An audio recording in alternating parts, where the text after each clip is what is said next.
taariikhda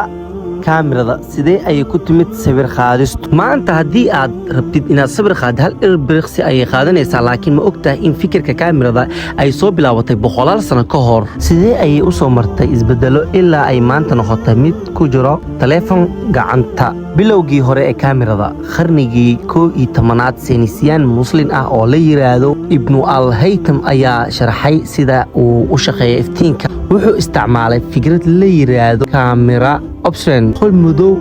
oo duleel yar leh tiin ka soo galaya duleelka baraankiisa gidaarta macnaha gudaha ayuu ku jiray guriga baraankiisa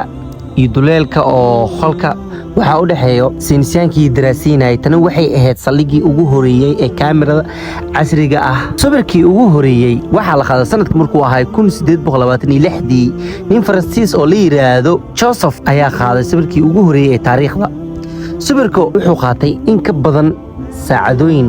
wuxuu ahay sawir madow iyo cadaan ama black and white sida aad u taqaaniin tan waxay furtay albaabka sawir qaadistu 800 shirkadda Deco ayaa furtay isticmaal kaamirada halku dhiga wuxuu ahaay adigoo badhanka riix anaka inta kale ayaan qabanaynaa dad badan ayaa markaas bilaabay inay sawir qaadaan iyaga oo aan aqoon farsamo badan lahayn kaamirada digitalka